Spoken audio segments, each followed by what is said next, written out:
All right, folks, I think we're about ready to make a start, resuming our program. We got some people trickling in from outside. I hope you all had a relaxing break, which is now over, by the way, just to remind everybody that may not know that.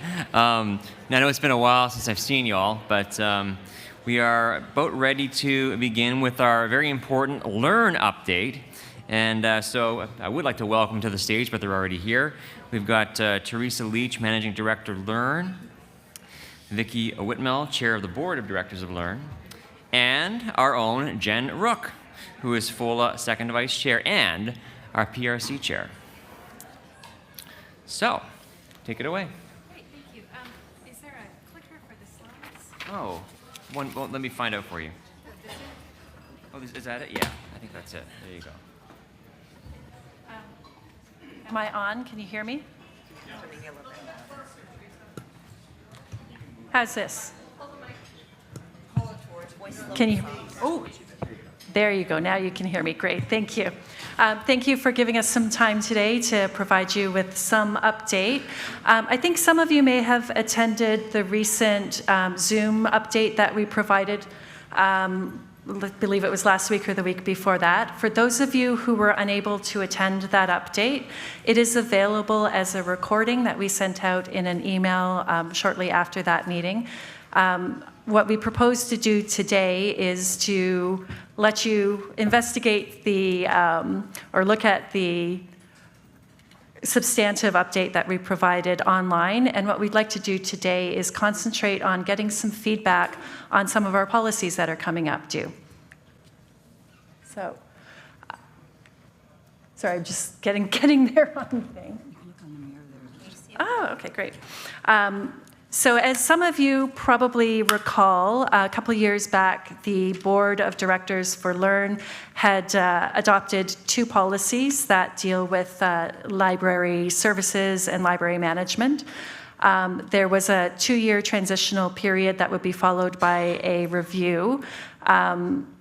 We extended that to a 3-year transitional period with a review at the end of it. So now we're coming up to the end of that transitional period, and we're trying to seek out some feedback from everybody in this room about how it's working on the ground. So we did a bunch of consultations leading up to creating the policies, created and adopted the policies.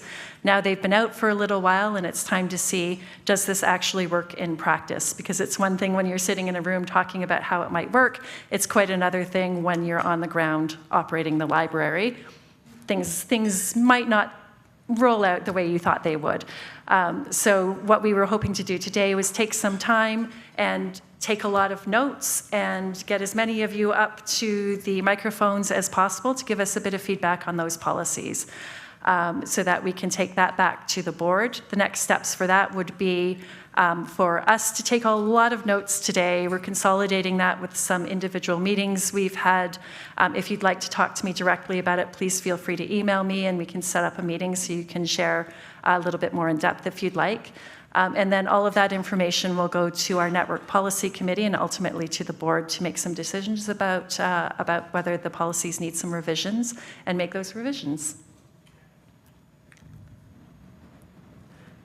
I can't see the slides. I'm trying to see it through the mirror. Additional core library services. Yeah, great. So the first question we had was about the core library services, and I do have some of that written down here. If anybody doesn't have a photographic memory and maybe needs a reminder as to what those policies said, I'll read them off now, and then we'll take some feedback on that. Give me one moment.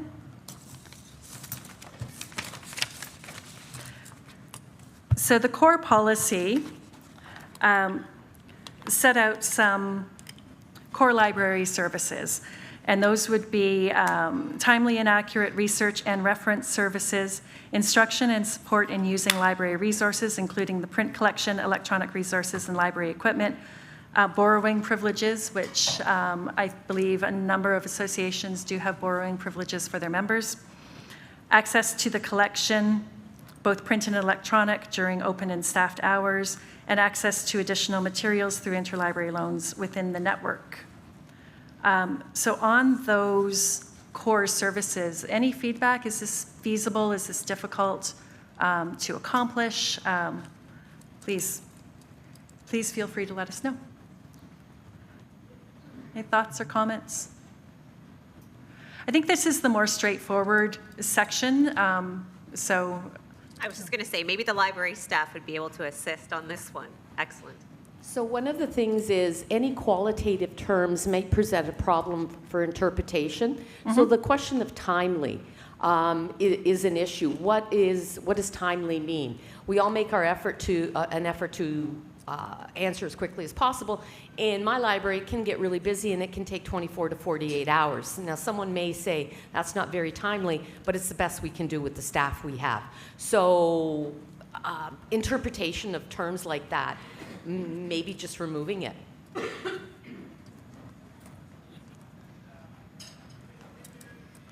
So the suggestion would then be accurate research in reference services and drop the word timely, and you'll get it done with the human resources you have in what you're going to do a timely manner in any event. It's just going to be different for each association.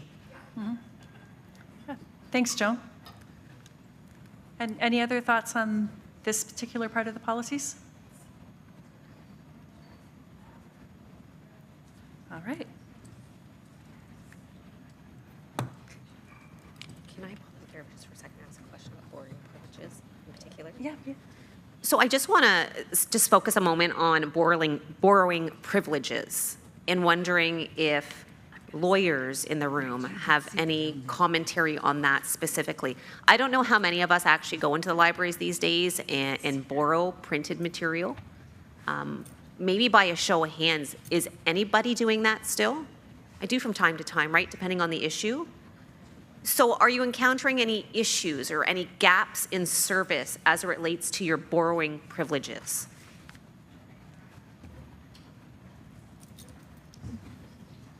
Yes, go ahead. There's a mic right behind you if you don't mind using that. No issues. In fact, quite the opposite. I can't speak highly enough about our library, our librarian, and Patricia Harris, Muskoka Parry Sound. Oh wait, roll back to roll call. Riley Johannesson, Parry Sound. Okay. Here I am. And it's just excellent, so thank you. I'm not a plant in the audience. Thank you for that.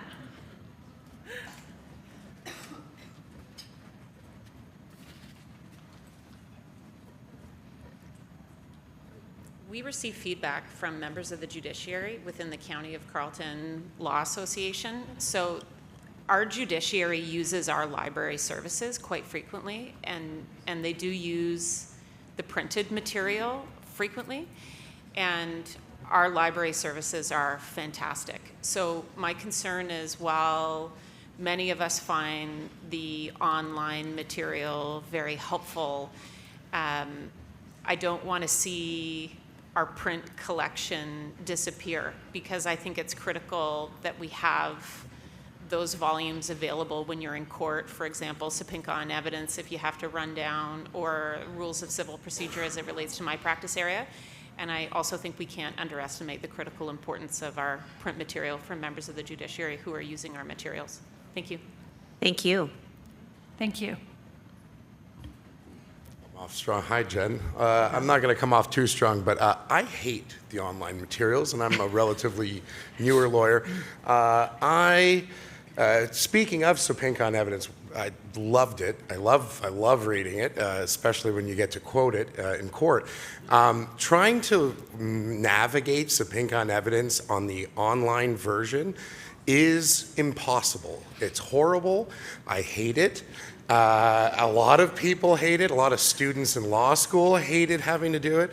And I find as well that once something gets updated, so one of them is, I can't remember what the one loose leaf material was, family law.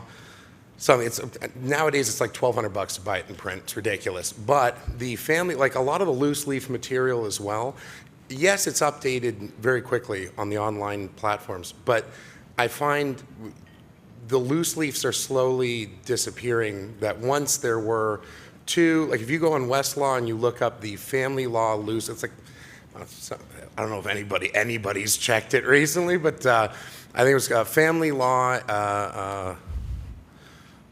It's an overview guide, and it's massive. It's massive. It's 1,200 bucks. There are 3 versions, and if you go to Westlaw for access to that sort of secondary material now, they've split it into 3. But then if you go on the online material, half of it is in one, half is in the other. They don't even update.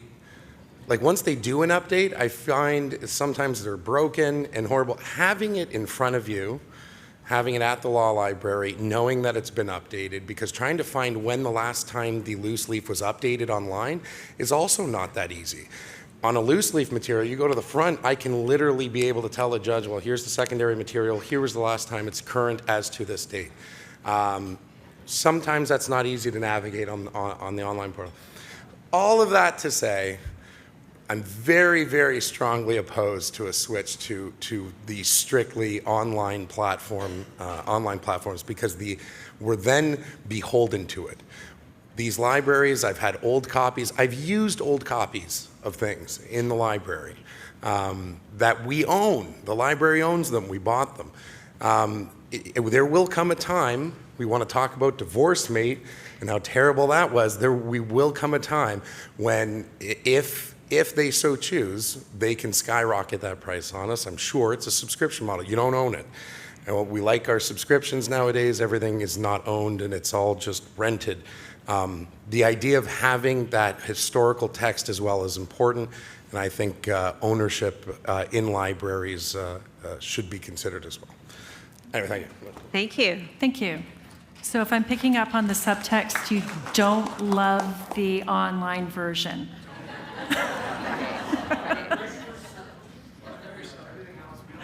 Right, that last comment was it's great for searches, but that's kind of where it ends. Thank you.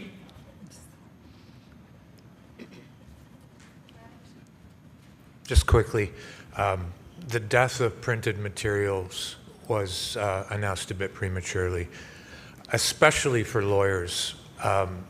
If a court is in recess and a lawyer comes down and says, I need this right now because his or her honor wants it, it's a lot better to have the printed material. And as far as the loose leaves go, there's certain core ones you just can't get rid of on paper, like the family law one that my friend mentioned. Watts is something that, Martin's, Right. Tremier's, things like that have to be in print. We have them right at the front door, so when they come down and they need it, it's right there, and you don't have to go online. What if the internet's slow? What if you can't find what you're looking for? You need to have the paper there. As far as circulation goes, we, and I know many other of the libraries, have self-serve checkout available so that even if they come on the weekends, the lawyers can check out a book. We put a barcode on the back of their access card, and they can check out books and check them in whenever they want. Thank you. Thank you. I have another one.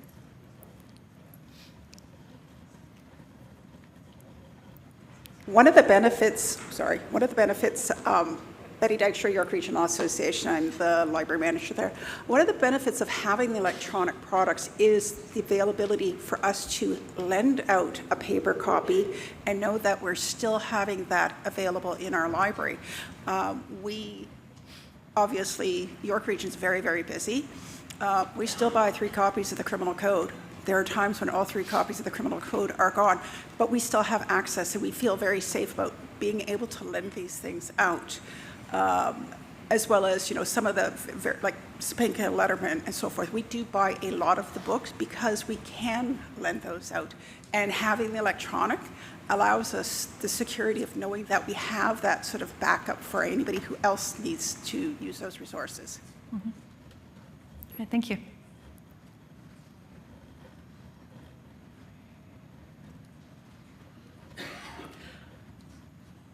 Looks like that's about it for that topic. Moving to the second policy, which is the additional library services and responsibilities policy. In that policy, what the board tried to do was set out some factors in considering whether or not a particular service is an association service or a library service, because there's a lot of gray area and overlap between the two. I mean, there's just, it's difficult to sort of try to tease them out and say which one is which. And this comes up a lot in terms of the CPD that is offered. In a lot of places, that would be considered something that the library or professional resources center would be providing. However, for a lot of associations, that's an income stream, and we didn't want to sort of claim that. So we put out a number of factors to help determine whether or not something is an association service or a library service. And again, because it's such a gray area, we wanted to solicit some feedback on whether those were helpful factors, if there was something that was better, a better way to phrase it, that sort of thing. Sorry, my progressives make me dizzy, so I'm going to have to take this on and off the whole time. So for special cases, we said factors to be taken into consideration to determine if an activity is library related include whether the activity relies on the specialized skills and information retrieval and dissemination generally possessed by librarians and library staff, falls within LiRN's mandate as set out in LSO Bylaw 13, the unanimous shareholders agreement, and is in alignment with the strategic plan. Specifically, when talking about continuing professional development, factors that we pulled out were whether the activity relies, again, on the specialized skills in information retrieval and dissemination, whether it's a replay of content created by another organization, whether the program is intended to be not-for-profit, and other pertinent factors. So that's a lot to take in a forum like this, but if you have thoughts on the top of your head about that, we'd love to hear them. If you would like to email me later with more in-depth thoughts, again, please do that or set up a meeting with me. But just for our purposes today, has anyone who may be familiar with the policies, what are our thoughts on this? I have a concern with respect to how these are framed, and it may be a baseless concern. So I apologize if this is baseless, but that's for you to decide. So when the LSO sought to cut LiRN's funding, one of the policy rationales for the cutting was that the funding that was being provided also for our smaller jurisdictions goes towards association costs, because some smaller jurisdictions, our law librarians do a lot of heavy lifting for the association as well. And my concern in this policy wording is that it seeks to tease out too restrictively the distinction between library work and association work, such that down the road it will be used as a justification for cutting LiRN funding. This is a worry that I have, and it may be baseless, and I apologize if it's baseless, but I'm looking at this 5 years down the road, 10 years down the road. And if the central role of law libraries is to facilitate maintaining competence of our lawyers in this province, and to facilitate access to justice through maintaining a high level of competence, how can you remove from that training unrelated to something that's more akin to the Dewey Decimal System, right? Like when I'm reviewing the policy wording, it seems it's all based on the retrieval of information versus the synthesis of that information and the use of that information. And I know for a fact that our lawyers in our region, which is a large region, we have 1,800 lawyers, our lawyers in our region learn from our law librarians the more efficient, better use of the information they retrieve. Like, the policy wording has to include, in my opinion, not only the retrieval aspect of the information, but also the use of that information. The use of court forms, the use of using case lines, case center. It's still in a gray zone in terms of the name change. Like, our law librarians do so much more than find you a book or find you an electronic resource. Our law librarians are providing training on using international legislation. Like, that to me is a key aspect of the role of law libraries within the province. And you're saying we don't want to step on the toes of associations who provide CPD. I don't hear anybody complaining that you're stepping on our toes. I don't hear that at all. LiRN helps fund our associations so that we collectively, between the association and LiRN itself through the association, can work on the competence and increase the competence of our lawyers. And how it's framed right now in the policy is, in my opinion, way too restrictive, and it's inaccurate, respectfully. No, thank you very much. That's a great perspective. And I particularly like the point that you made about it's not just retrieval, it's how to use it as well. That's a really key point. Looks like Kel's coming up.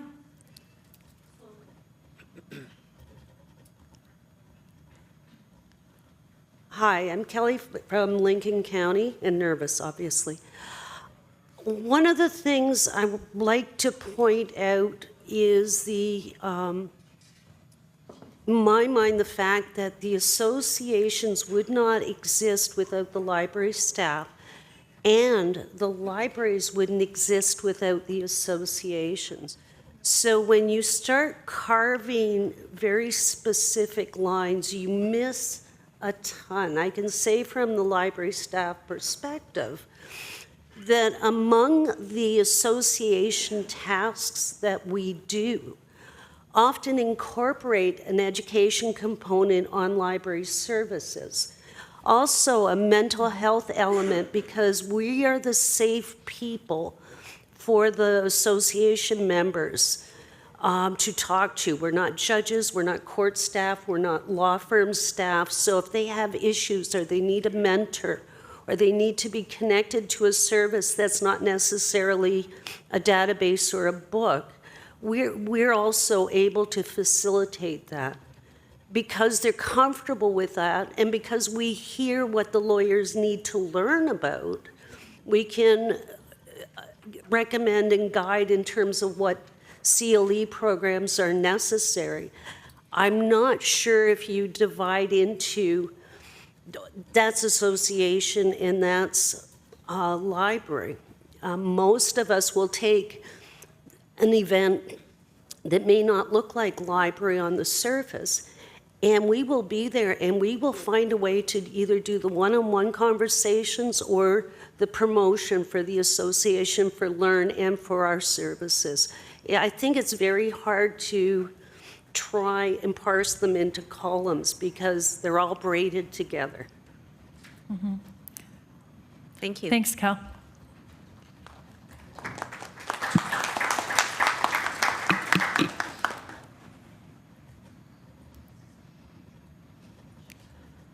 Anyone want to add to that? I thought that was pretty well put. Great. Thanks again, Cal. Can you just, sorry, the clicker.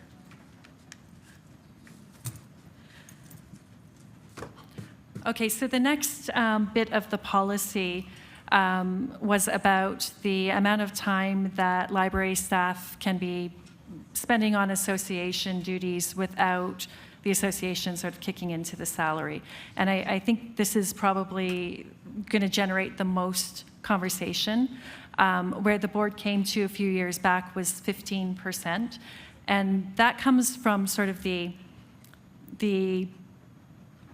idea that we're administering funds for library operations and not for the operation of the association. But then there's so much integration, as we've just spoken about, and as Cal pointed out, even something that looks purely association, the library staff are there and maybe providing a little training, doing this and that. And so it's difficult to quantify what that should look like, and to sort of balance what what our mandate is to administer for library operations, but acknowledge that staff time needs to also be used to make sure that the association runs, because as we said, if without the association, there's no library. So that doesn't do anyone any good. So on the 15%, I'm sure that people have thoughts about whether or not that's the correct percentage. If we need to change that, should there be a range? Should there not be a percentage at all? What are the feelings on this particular section?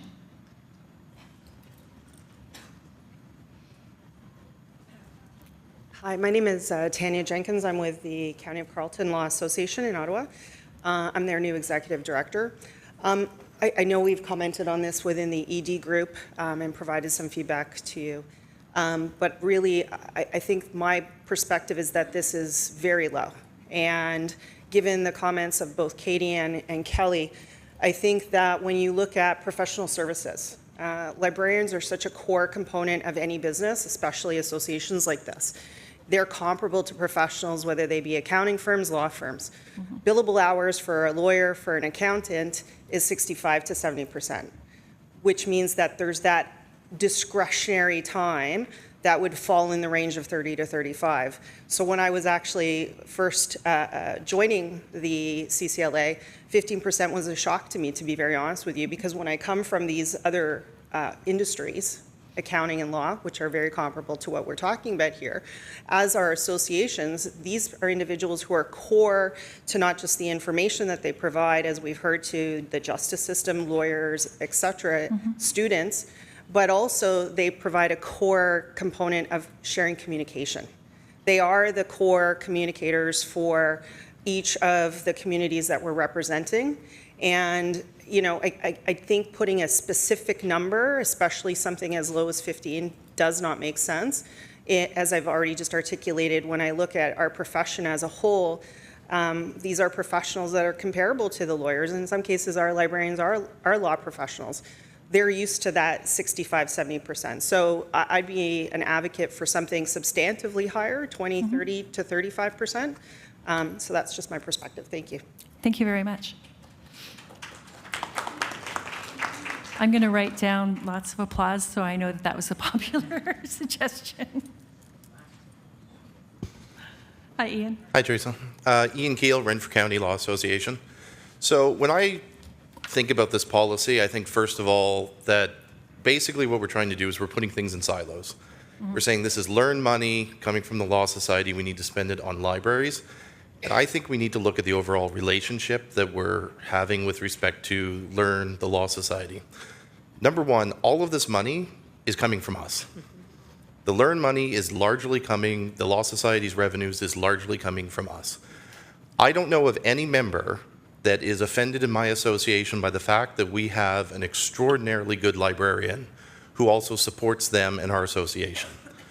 I know many that could comment on $900,000 for a Law Society CEO, but none of them are concerned about how much time Sherry is spending on membership business versus on library business, as long as she's getting her job done.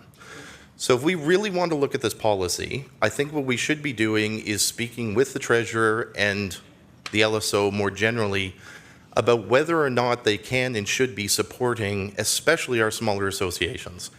We can't afford, like the bigger ones, to hire a full-time staff member to run our association.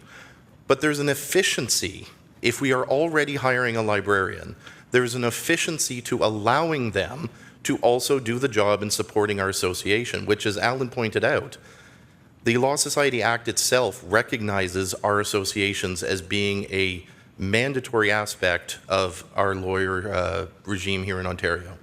So while it might sound a little bit radical, my thought is that basically I think this should be a larger question about ensuring that every association has a properly funded executive director, who in many cases for smaller associations would also be the librarian, because that is offering our members a basic support service for both library and association business, and it's all paid for by us anyway.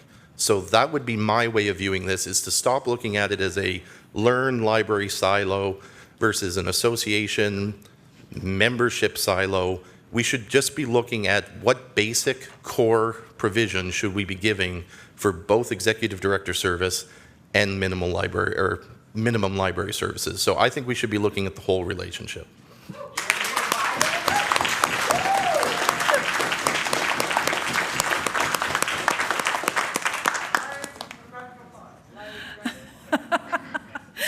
I did write that down. And luckily for everybody here, our amazing admin, Susan, is also taking notes, so. Joan. If we don't get what Ian suggested, oh, by the way, I'm Joan from the Toronto Lawyers Association. My fear is in a few years, 5 years, this policy, which is based on a trust relationship, will result in someone saying, document. Start tracking your staff time. And that's going to cause a whole host of problems. As Ian said, we have to work together and there has to be trust. And we've seen over the years that, you know, the relationship can be rocky. So when it turns sour, when the benchers decide that too much money is being spent on the libraries, and all of a sudden we're all told that we're docketing our time to make sure that we're at 15% or 20 or whatever we agree to, there's going to be a bigger problem. That's a great point. It's a great point, because that also takes away from the services that the libraries are providing to us. Mm-hmm. And that's the last thing we want. We want them to be available to us when we need them for the resources or information that we need.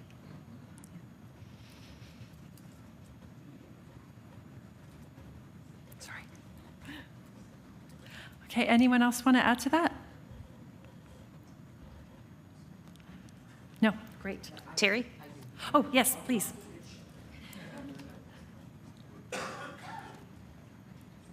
I think a golden thread that you keep hearing throughout is the value of the staff in the library, whatever the title they have.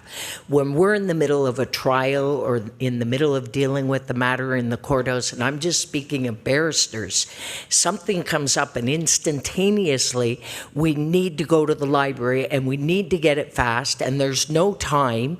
And when that individual is available, they're cool, calm, level-headed, and they're there to assist. They'll even dash in and start doing some research or pulling some books even and start putting them out for you, and we'll really delve into that. And what you heard earlier, and we didn't get a loud enough round of applause, in my respectful opinion, you can disagree, but when you heard about the benefit of the staff, I think this whole room will go crazy clapping at the purpose that we need staff in the libraries. It's not just the library. Mm-hmm. It's not the library on its own. And when you heard about young lawyers or other lawyers coming in, having a hard day, having that person just to vent with, I'm over 30 years practicing. Michelle Garrett's was there, not through all of it, but a lot of it. And she's wonderful. And I know I hear stories from other lawyers about staff in all the other libraries or resource centers, sorry. And it's the same golden thread, and it's gold, not silver. Does anyone agree? Can we applaud?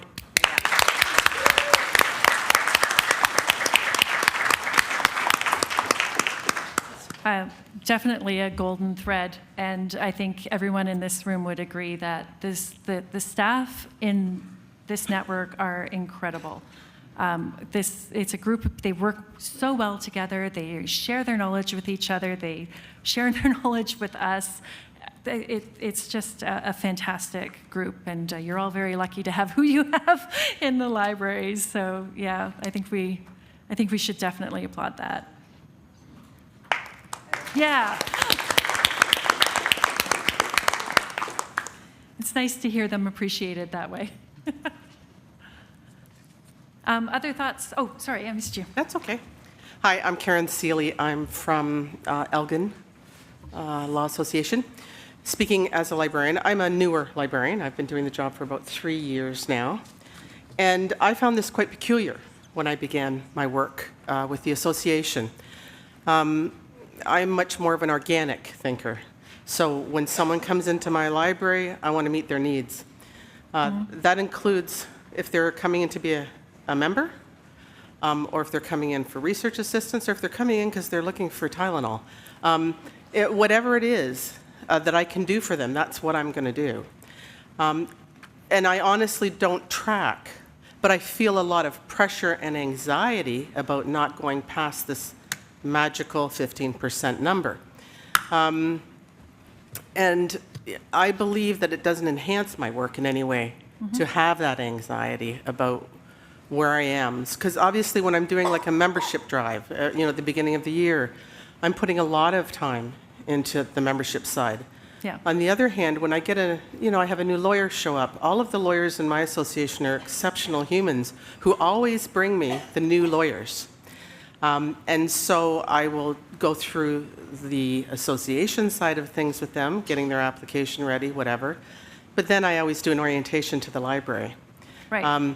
And so this division is so, it's really quite abstract in some ways, this division.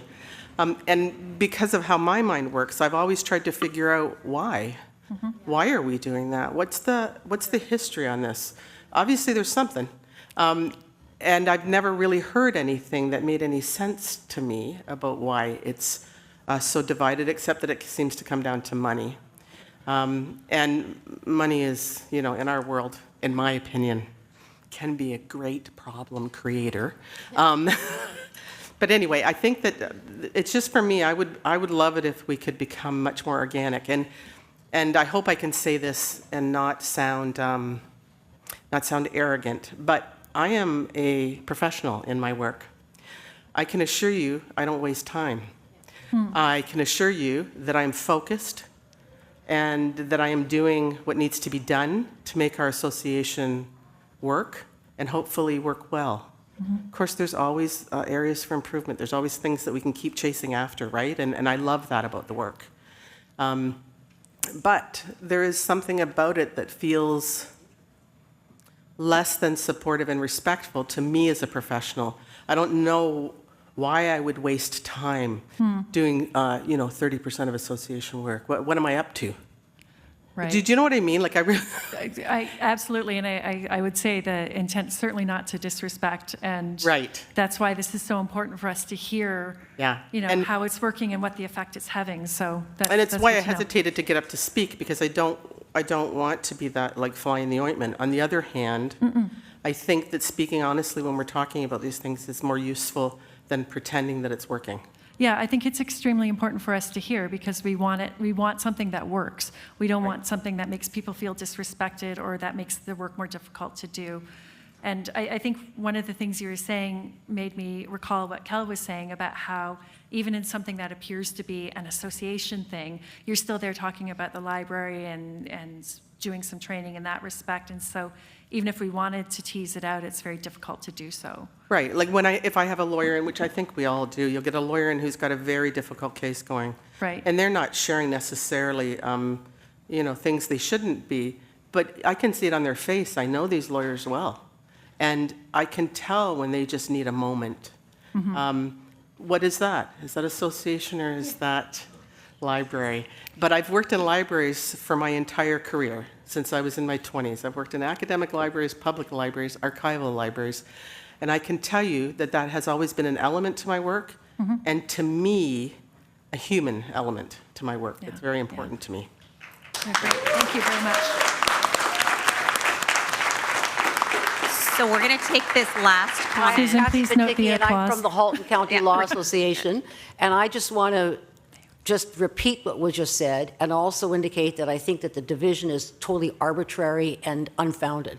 And I can tell you that Halton, for many years, well, after Betty left, for many years we had Karen. And Karen is still around, but only part-time.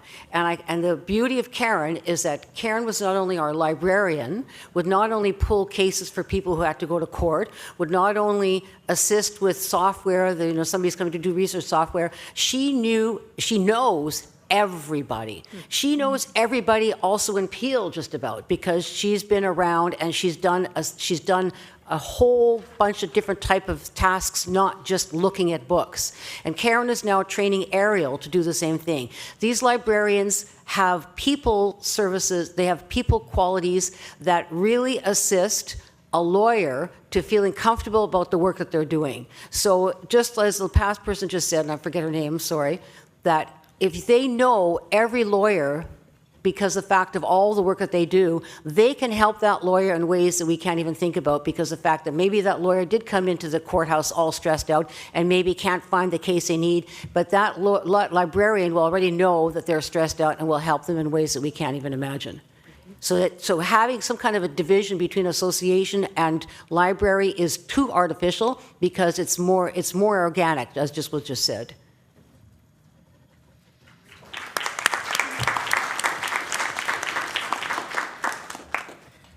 Thank you for that, Kathy. Hi, George. Hi, I'm George Houghton, Simcoe County Law Librarian and Chair of the Ontario Courthouse Libraries Association.